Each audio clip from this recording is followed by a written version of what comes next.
Hi, everybody. Welcome to Comcast Local Edition. I'm Tony Hill. Joining us today is Delegate from District 10, Shirley Nathan-Pulliam. How are you? Oh, fine, thank you. Good. Glad to have you here today. I want to talk to you about the upcoming session and some of the bills that you plan to introduce and how they'll impact folks in the community. First and foremost, talk to me about the healthcare disparities bill you're planning on introducing. Well, the bill that I'm putting in on healthcare is called a healthcare disparity report card, and that really would be charged to the Maryland Healthcare Commission, and that would be their job to collect the data and to make sure that that data is shared with the legislature. I chair the Minority Health Disparity Subcommittee and Women's Health, and so that would be a great help to be able to have that data. Because then you can look and see if there is an equitable distribution and access to health care. Oh, definitely, and quality of health care. We're looking at everything, access and quality. Sure, and you mentioned women. I want to talk to you about some other legislation that you're introducing that involves women, specifically women who are diagnosed with breast cancer. And you're going to talk about the post-surgical, is it drainage? No, post-surgical, after surgery, when a woman has a discharge, it really has, after she's had surgery, that many times they're sent home when the surgery is done a couple hours after surgery. It may be okay for some, but it may not be okay for many others. And so we're looking at the kind of emotional strain and the whole thing about the body image that a woman has to go through. So she should then be able to stay in that hospital for a time that will be disclosed in the legislation. Because there's a lot of rehabilitation as well that takes place, is there not? Definitely, and I'm putting in the bill because of some incidents that have happened. So that's the reason why, and I'm hoping that we'll be able to correct some of those issues. Lots of health care issues you're dealing with, or plan to deal with this upcoming session.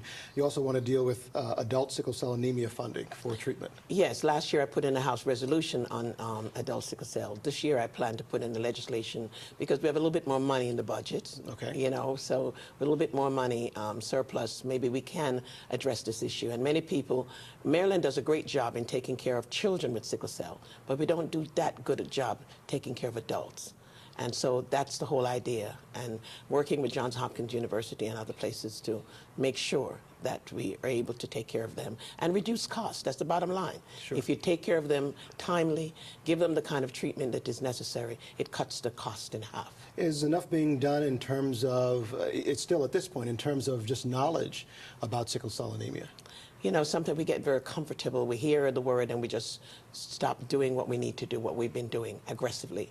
And as you begin to look at the health disparity statistics, you realize that we need to do much more in educating not only the patients, but also the healthcare professionals and how to more effectively take care of them. Let's talk about that, because you actually want to introduce a bill as well that will deal with cultural competencies with healthcare professionals. Yes, I put in a bill in 2003 that really addressed many issues. It was called the Healthcare Disparity Prevention Act.